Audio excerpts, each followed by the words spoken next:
Bonjour à tous, les chers fans de catch, ici Kozak. Et si on se faisait, et si on regardait la carte de Money in the Bank, Money in the Bank qui aura lieu ce samedi, attends, ce dimanche ou ce samedi? J'en sais rien. Ce week-end, en heure française, on pourra le voir en live, enfin, ça fait plaisir de voir un peu par vue qu'on va pouvoir voir en live, ça va être une première pour moi. À chaque fois, je mettais une rediffusion parce que le lendemain, malheureusement, les pay-per-view arrivent la nuit, si je regarde en live. Là, on va pouvoir le voir en live, en pleine soirée. Money in the Bank 2023, un petit show. On est à la WWE, donc le show ne fera pas plus de 3 heures. Merci Triple H. Et prends soin de la graine, Tony Khan, s'il te plaît, c'est important. Un show avec très très peu de matchs au final, qu'on va tous parler un par un, en commençant par le match qui me hype le moins. Le match qui me hype le moins, c'est la défense des titres féminins par équipe de Ronda Rousey et Shayna Baszler qui défendent face à Liv Morgan et Raquel Rodriguez. Liv Morgan qui revient de blessure. Je ne suis pas le seul à trouver que ce match est le moins hypant de la carte. Si on en croit le site Catch News, c'est 55% des gens qui trouvent que qui pensent que ce match est le match qui leur hype le moins. Qu'est-ce qui peut être intéressant dans ce match? Je ne pense pas que ça va être la qualité in-ring parce que Liv Morgan et Raquel en équipe, c'est pas vraiment ça. Quant à Ronda Rousey et Shayna Baszler en équipe, il y a au moins une alchimie, il y a au moins un esprit, il y a au moins une aura, une logique dans le côté on fait un match par équipe. Enfin, que cette équipe soit là, c'est vraiment une sorte de plus-value quand même. Je trouve que les titres par équipe leur vont très très bien. Ronda Rousey et Shayna Baszler, j'ai déjà expliqué plusieurs fois que c'est clairement la seule équipe qui va pouvoir élever d'autres équipes au sein de la fédération. Une équipe logique, une équipe dominante qui va pouvoir garder les titres pendant très très très très longtemps et mettre over de petites équipes, comme par exemple c'était le cas avec Katana Chance et Kaden Carter, et commencer à créer, à builder une véritable fédération, une véritable division par équipe pour prendre les titres à Ronda et Shayna. Ce qui n'était pas le cas avec Liv Morgan et Raquel Rodriguez, qui sont plus des lutteuses solo, on va pas se mentir, qui ont plus de potentiel en solo qu'en équipe. L'alchimie entre Liv Morgan et Raquel Rodriguez n'existe pas et n'a jamais existé. Les deux femmes n'ont rien à voir. Bon, en quoi ça peut être intéressant? Clairement, je pense que Ronda Rousey et Shayna Baszler vont conserver le titre, c'est ce qui serait logique. Mais pour que ça soit intéressant et cela amène du futur, il faut absolument qu'il se passe quelque chose au sein de Liv Morgan et Raquel Rodriguez. Et la meilleure chose qui peut arriver, et ça j'en ai déjà parlé plusieurs fois, c'est que Raquel Rodriguez s'envole en solo et fasse un heel turn sur Liv Morgan. J'ai déjà expliqué plusieurs fois, mais Raquel Rodriguez en face ça ne marche pas, elle n'a pas une promo très très bonne. Alors qu'en heel, monstrueuse, qui ne parle pas beaucoup, qui juste décime ses adversaires, je suis sûr qu'elle aurait beaucoup de hits de la part de la foule. Beaucoup de hits. Elle pourra aller confronter des meufs comme Charlotte Flair, des meufs comme Bianca Belair, et le rêve, si jamais vraiment elle devient extrêmement dominante et que Rhea Ripley a tourné face, un big match entre Rhea Ripley et Raquel Rodriguez, les deux établis en tant que face et en tant que heel. Quelque chose qui se construit sur le long terme. Mais je pense sincèrement que Raquel Rodriguez a énormément de potentiel en heel. Quant à Liv Morgan, qu'elle perde, évidemment, que ce sera sa première rivalité face à Raquel Rodriguez. Liv Morgan n'a pas de potentiel pour devenir une grande star à la fédération. Pas que ce personnage-là, c'est trop une petite pupute. Enfin, c'est un personnage de pupute. Non, Liv Morgan, c'est très bien qu'elle reste dans la mid-card. Elle n'est pas mauvaise, hein, c'est pas la pire catcheuse de la fédération, loin de là, c'est même une catcheuse plutôt bonne. Mais elle n'a pas l'étoffe d'une star, elle n'a pas l'étoffe d'une main eventeuse et elle ne l'aura jamais. Match suivant, match qui me hype le moins, je suis en train de voir la carte et oui, je pense que c'est Gunther face à Matt Riddle. Alors pourquoi ça me hype pas trop? Parce que j'aime énormément Gunther. Parce que pour le coup, il n'y a aucune chance à ce que Matt Riddle pose problème à Gunther, mais genre vraiment chance zéro. Mais le match va être très très bon. Le match va être très très bon, c'est sûr et certain. En espérant que Matt Riddle fasse le moins d'offenses un peu ridicules possible. C'est vraiment la réserve que j'ai avec Matt Riddle, c'est que c'est un bon talent, il a quelque chose d'assez unique en lui, mais toutes ces offenses avec des chops et des sortes de mouvements de kung-fu, vous savez, où on dirait Ip Man, là il passe ses paumes de main sur les pectoraux adverses, c'est ridicule quand il fait ça. Donc j'espère qu'il va calmer la chose, même si on est à WWE, et on sait qu'à la WWE, tous les catcheurs doivent faire leur trademark, c'est comme ça, donc il va forcément le faire. En espérant Gunther le rappelle alors tout de suite avec une énorme chop pour la victoire. Un match qui va être très sympathique. Bref, vous êtes 80% à penser que Gunther va conserver, et c'est le cas pour moi aussi. Autre match, on va passer au match qui me hype quand même pas trop mal. Le match suivant qui me hype, je pense que c'est le Money in the Bank féminin. Le Money in the Bank féminin, je pense que c'est celui qui me hype ensuite. Et là, la prédiction est assez compliquée parce que honnêtement, je vois trois résultats possibles. Je vois trois résultats possibles remporter ce Money in the Bank. Les pronostics parlent de Io Sky pour remporter la mallette. Et honnêtement, Io Sky fait partie de mes trois picks pour remporter la mallette aussi. Pourquoi ? Parce qu'elle a fait ses preuves lors des derniers mois, elle a fait d'excellents matchs, surtout face à Bianca Belair notamment. Je pense qu'elle peut être une bien meilleure championne que Asuka dans le même genre, et je verrais bien un cash-in de babyface de Io Sky sur Asuka. C'est vraiment un truc que je verrais énormément pour lancer une rivalité et pour qu'on ait une bonne championne babyface en personne de Io Sky. Ça peut être franchement très sympathique. Et pareil, elle profite de ça pour s'écarter de Bayley et pour couper une rivalité contre Bayley aussi. Bref, Io Sky en tant que championne, ça permet beaucoup de rivalités qui peuvent être très sympathiques. Et franchement, je pense que c'est elle qui a le plus envie de gagner la mallette. Maintenant, c'est un résultat qui est attendu et qui est assez prévisible. Vont-ils créer la discorde ? Le deuxième pick que les gens voient beaucoup, c'est Becky Lynch, avec 30% des gens qui pensent que Becky Lynch va gagner. Et vous savez quoi ? Je ne pense pas que Becky Lynch va gagner la mallette. Je trouve que ça n'aurait aucun intérêt à ce que Becky Lynch gagne la mallette. Pourquoi ? Becky Lynch est une star. Becky Lynch est une des main eventeuses de la fédération. Et elle a actuellement un personnage de babyface. Être une star et avoir la mallette, je ne vois pas l'intérêt. L'intérêt, je le vois quand tu es un jeune babyface, comme c'est le cas de Io Sky, bon, qui a encore eu une heal, mais qu'on soit honnête, elle suscite des réactions babyface la plupart du temps. Ou que tu es un main eventer heal. Dans le cas d'un Edge à l'époque, qui n'est pas encore main eventer, mais vous voyez ce que je veux dire, un CM Punk, un Brock Lesnar aussi très récemment. Bref, des gens heal en main eventer pour gagner un match, je vois intérêt. Mais des babyface main eventer gagner un mallette, il n'y a aucun intérêt pour le futur. Qu'est-ce qu'elle va faire ? Elle va cacher sur Rhea Ripley ? Bah super, mais moi ça va me foutre le seum et c'est pas très comment dire, c'est pas très courageux de la part d'un babyface, vous voyez ce que je veux dire. Alors oui, elle peut toujours cash in en mode je cash in pour avoir un match honorable contre toi à tel show. Mais est-ce que Becky Lynch a besoin de la mallette pour avoir un match contre Rhea Ripley ? Non, elle n'en a aucunement besoin. Par contre, un choix que peu de gens parlent, c'est Trish Stratus. Et Trish Stratus, pour le coup, je la vois bien mieux remporter la mallette que Becky Lynch. Attention, je dis pas que c'est un choix que je trouverais intéressant. Je préférais voir Io Sky et un autre pick dont on va parler plus tard. Mais ce serait plus intéressant. Pourquoi ? Parce que Trish Stratus avec une mallette, et bah ça voudrait dire que elle, pour le coup, elle pourrait créer la discorde en volant la victoire à je sais pas moi, imaginons que Io Sky remporte un match face à Asuka, boum, je cash in, je te fais chier, je prends de la hit et Trish Stratus en championne, ça pourrait être très sympathique. Pour un court terme, ça pourrait être extrêmement sympa. Mais le dernier pick que je vois, mais je ne pense pas qu'elle soit prête, c'est Zoey Stark. Zoey Stark avec une mallette, j'ai souvent parlé du fait que j'aime beaucoup Zoey Stark, j'aime beaucoup son travail.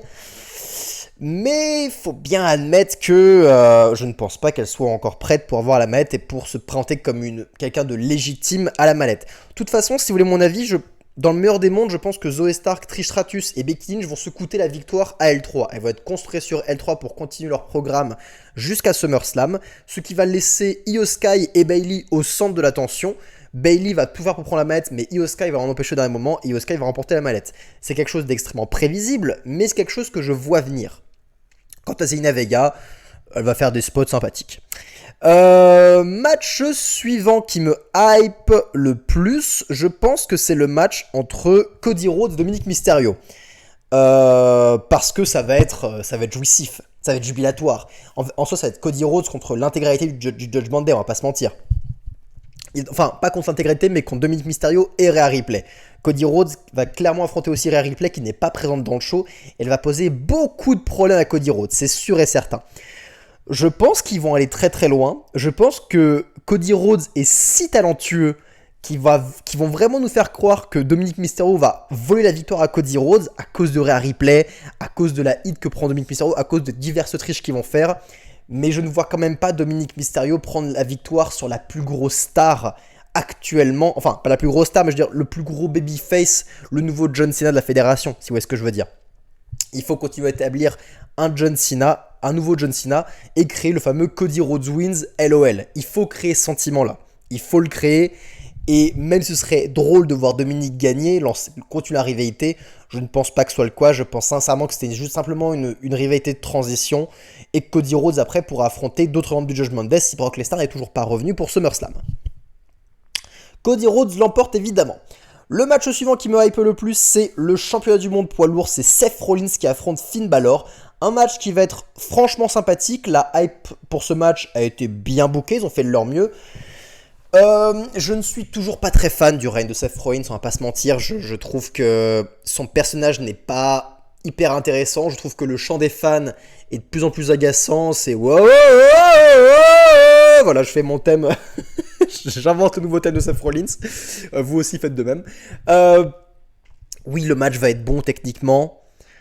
Finn Balor n'a aucune chance de détrôner Seth Rollins, mais genre aucune chance.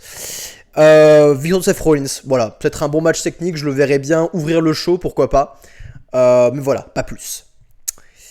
Le match suivant qui m'a hype le plus, c'est le combat civil, la guerre civile au sein de la Bloodline. Roman Reigns et Solo Sikoa font équipe pour affronter les Usos, Jimmy et Jey Uso.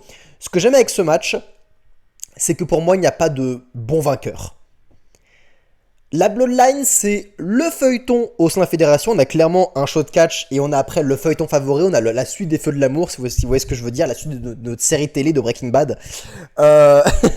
Et quoi qu'il se passe, tout a été si bien construit et ils pourront si bien rebondir parce que les personnages ont été si enrichis, enfin si riches d'un point de vue d'écriture, que quoi qu'il se passe, ils pourront rebondir pour aller vers quelque chose de positif.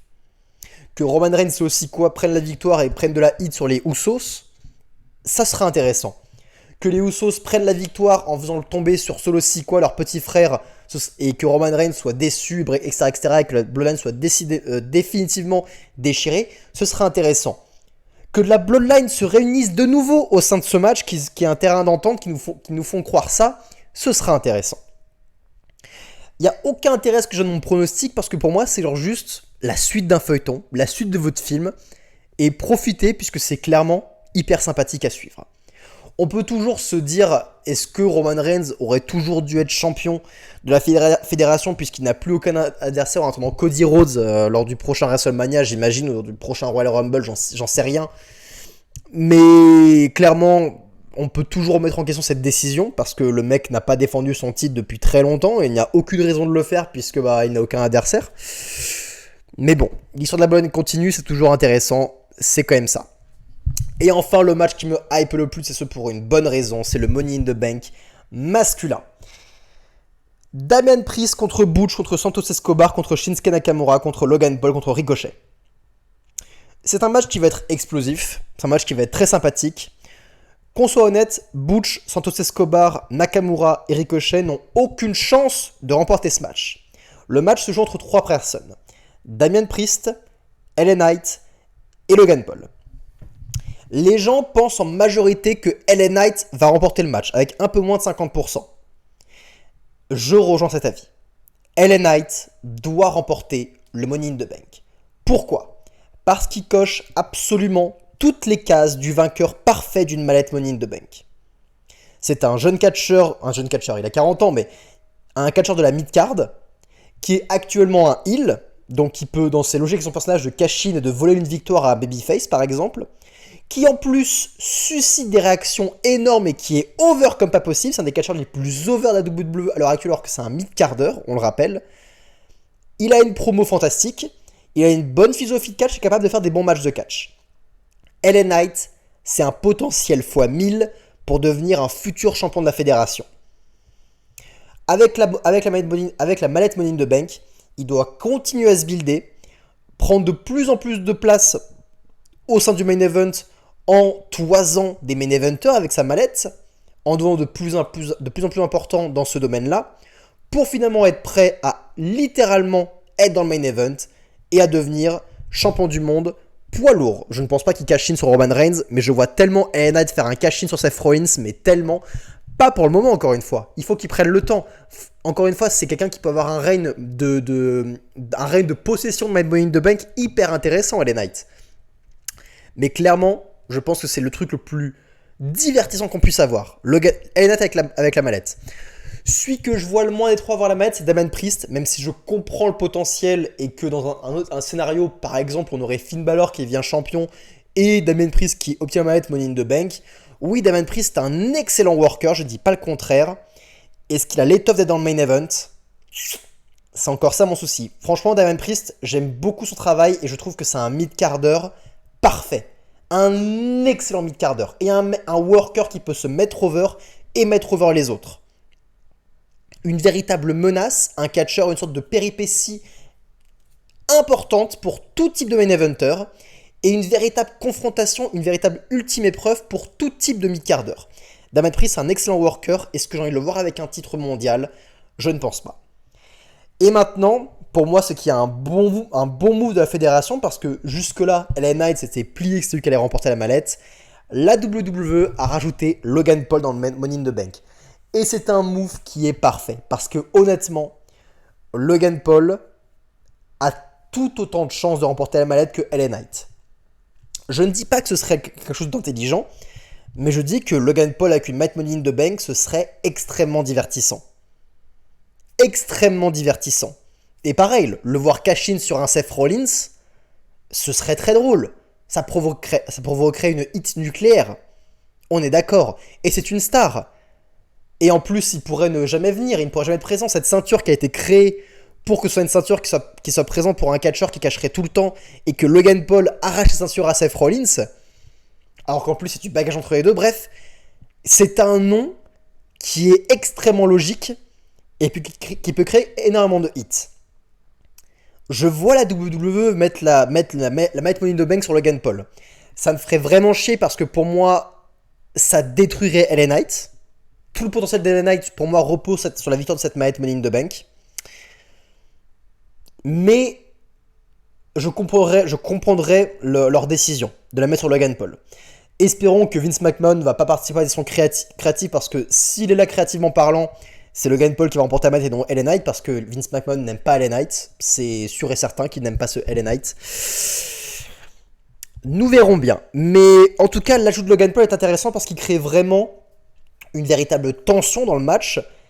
Et la confrontation finale va se jouer entre LA Knight et Logan Paul. C'est sûr et certain. Nous verrons bien. En tout cas, il y a une hype pour ce show. C'est un show qui me hype pas trop mal. C'est pas non plus la hype ultime, mais ça va être un show très sympathique si vous voulez mon avis. J'ai plutôt hâte de le voir. Dites-moi quels sont vos pronostics dans les commentaires. C'était Kozak. Prenez soin de vous. Bande de fans de catch.